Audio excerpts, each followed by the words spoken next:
السلام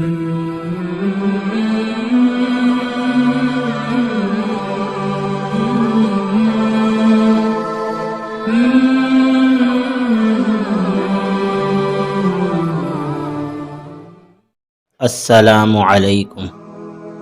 آج دنیا میں ہر شخص یہی پسند کرتا ہے کہ مجھے ہر حالت میں فائدہ ہی فائدہ ہو۔ کوئی بھی شخص یہ پسند نہیں کرتا کہ مجھے کسی بھی صورت نقصان ہو۔ تو اللہ تعالیٰ نے مسلمانوں پر بہت بڑا کرم فرمایا، بہت بڑا فضل فرمایا کہ اللہ تعالیٰ نے مسلمانوں کو دو ایسی نعمتیں عطا فرمائی۔ اگر مسلمان ان دو کاموں کو کرنے والا بن جائے تو مسلمان کو ہر حالت میں فائدہ ہی فائدہ ہوگا۔ وہ دو کام ہیں شکر اور صبر، کہ اگر حالات آدمی کی خواہش کے موافق ہو تو وہ نعمت کہلاتی ہے اور اس پر شکر بجا لائے۔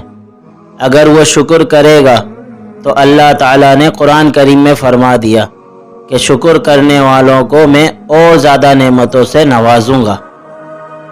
اور بعض اوقات کبھی کبھار یہ ہوتا ہے کہ حالات آدمی کے موافق نہیں ہوتے، تو اللہ تعالیٰ نے دوسری نعمت کا بھی بتا دیا کہ اگر حالات آدمی کی خواہش کے موافق نہ ہو تو پھر وہ کیا کرے، پھر وہ صبر کرے۔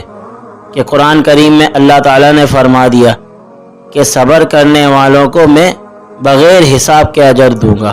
انما یوفی الصابرون اجرہم بغیر حساب۔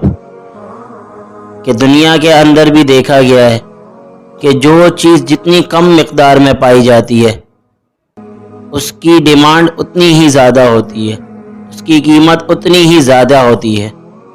تو اسی طرح آج دنیا کے اندر ہم دیکھیں کہ ہمیں بہت سے لوگ نمازی مل جائیں گے، بہت سے لوگ حاجی مل جائیں گے، بہت سے مال والے مل جائیں گے، بہت سے سخی لوگ مل جائیں گے، مگر شکر گزار بندے بہت کم ملیں گے، صبر کرنے والے بہت کم ملیں گے۔